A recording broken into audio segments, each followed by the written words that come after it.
Est-ce que 2023 signera la fin de Samsung?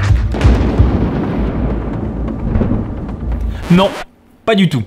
2023 par contre signerait peut-être la fin de l'hégémonie de Samsung sur les smartphones pliables en Europe. Alors oui, c'est assez précis comme sujet, mais restez avec moi parce que on va en apprendre beaucoup.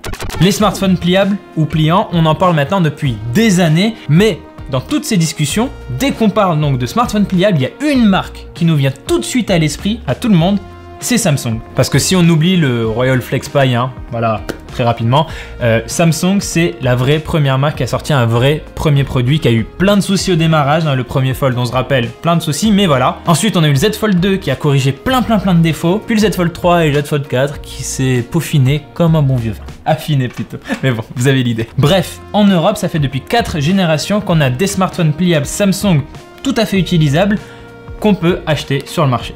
Très cher, mais qu'on peut acheter. Donc forcément, on associe Samsung à cette image de pionnier dans le marché des smartphones pliables. Et toujours en Europe, la seule marque qui est venue un petit peu titiller Samsung, c'est Huawei. Mais bon, Huawei, je vais pas vous refaire le topo sur tous les problèmes qu'ils ont. Voilà, passons. Donc auprès du grand public en Europe, les personnes qui ne sont pas baignées tout le temps dans la tech, dans les nouvelles technologies, Samsung, c'est la marque qui fait des smartphones pliables. Il n'y en a pas d'autres. Pourtant si, il y en a plein d'autres. Mais pas chez nous. Parce qu'en Chine, en plus de Huawei, on a aussi Oppo, Vivo, Xiaomi et Honor qui se sont lancés dans cette aventure du smartphone pliable et avec de belles promesses.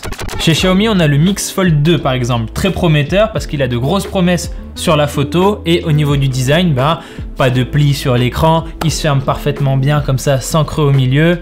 C'est intéressant. Je peux aussi citer le Vivo X Fold qu'on a pris en main et lui vraiment sur quasiment tous les atouts, c'était vraiment très alléchant et on avait vraiment envie de le voir en France. Pareil pour l'Oppo Find N que j'avais pu prendre en main l'année dernière il me semble et qui était vraiment très mignon en fait parce que quand il était plié, il avait un format très compact qui lui permettait vraiment de se démarquer d'un Z Fold 4. Mais pareil, voilà. Pas en France. Honor, toujours, le Magic V très intéressant que j'ai pu découvrir au MWC, qui était sympa parce que l'écran en façade était beaucoup plus large que sur un Z Fold 4 par exemple, donc pour écrire c'était plus simple. La pliure aussi super bien travaillée, mais bon, pas en Europe. Pas en Europe?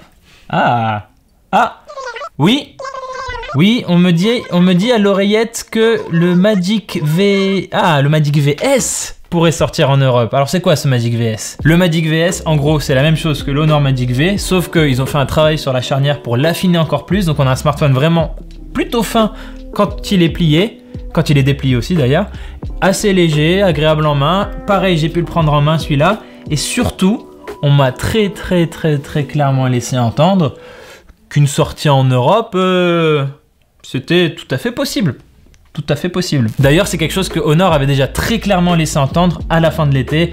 Ils avaient vraiment dit, ouais, l'Europe, préparez-vous, en gros. Donc, ce Magic VS sera peut-être le premier vrai concurrent de Samsung sur le pliable en Europe. Et ça fait du bien. Et d'ailleurs, c'est pas le seul parce que chez Oppo, il se murmure aussi qu'un Oppo Find N2 devrait très bientôt voir le jour, d'ici la fin de l'année 2022.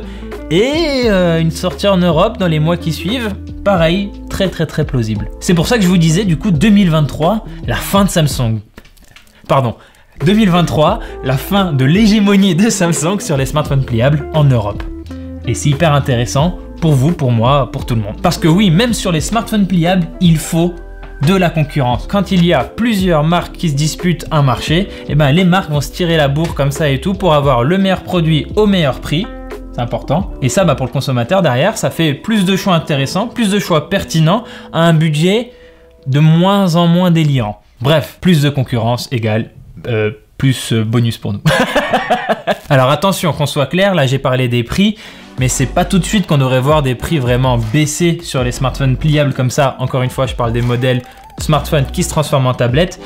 D'une part parce que, a priori, ça coûte encore très cher. C'est une vraie prouesse technologique encore à faire ces smartphones là, donc tu peux pas non plus les vendre à 900 balles alors que ça t'en a coûté 2500 le téléphone. Enfin, j'abuse évidemment, mais vous avez l'idée. Et à côté de ça, il y a aussi une image de marque à défendre. Samsung, ils se permettent de vendre un smartphone Galaxy Z Fold 4 à 1800 € aussi parce qu'ils veulent montrer que ils jouent dans le top niveau smartphone quoi. Ils font du très haut de gamme et ils le font bien. Et ils veulent le montrer. Et un prix élevé, ça permet aussi de le montrer et d'instaurer une image de marque. Et les marques chinoises à côté, elles se disent, bah nous aussi on a le droit à ça. Nous aussi on sait faire des smartphones pliables. Nous aussi on a un savoir-faire à défendre. Nous aussi on peut prétendre à un prix de l'élite quoi. Donc ça aussi, ça va sans doute avoir un rôle qui va empêcher les prix à baisser trop vite sur ces smartphones pliables. Mais année après année, l'histoire nous l'a prouvé, quand il y a une bonne concurrence, quand il y a une concurrence bien animée, dynamique, et ben les prix ont tendance à baisser, même sur des technologies qui, 4 ou 5 ans auparavant, nous paraissaient inatteignables en termes de tarifs.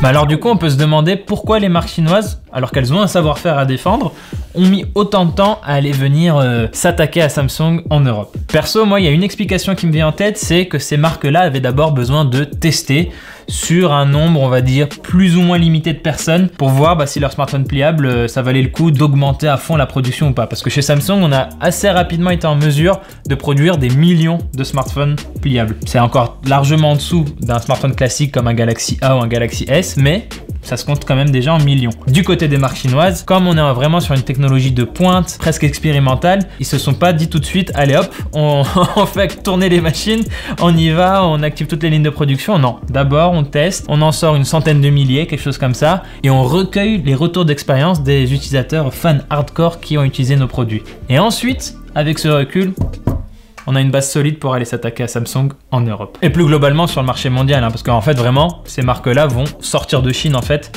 pour aller s'attaquer, mais je pense surtout à l'Europe parce que les marques chinoises aussi, les États-Unis, c'est pas évident. D'ailleurs ça, c'est déjà un argument que Samsung essaye de faire jouer. Oui, on a des critiques sur notre téléphone avec la pliure. Le téléphone, quand on le plie, il y a un espace au milieu qui est pas toujours hyper rassurant, mais ça, c'est parce qu'on sait le produire vraiment en masse, on n'a pas de souci, alors que nos concurrents, ils vous sortent des belles technologies et tout, mais ils sont pas capables de le faire en masse. Et c'est là où ça va être hyper intéressant, la bataille entre ces concurrents chinois et Samsung, c'est que si la concurrence chinoise réussit à transformer l'essai et à continuer à sortir des smartphones qui ont une pliure atténuée, qui savent vraiment plier leur téléphone en étant bien fermés, à faire tout ça, à améliorer la formule de Samsung et à le produire en masse, et ben Samsung n'aura plus d'excuses. Et ça promet d'être très très intéressant. Mais bon, est-ce que c'est la fin de Samsung sur les smartphones pliables en Europe? Vous avez compris la chanson. Est-ce que c'est la fin? Non. Non, non. Samsung, ça reste le choix par défaut de plein de personnes en Europe. Du coup, même sur les smartphones pliables, on devrait retrouver cette tendance avec un Samsung bien installé, confortable sur ses appuis.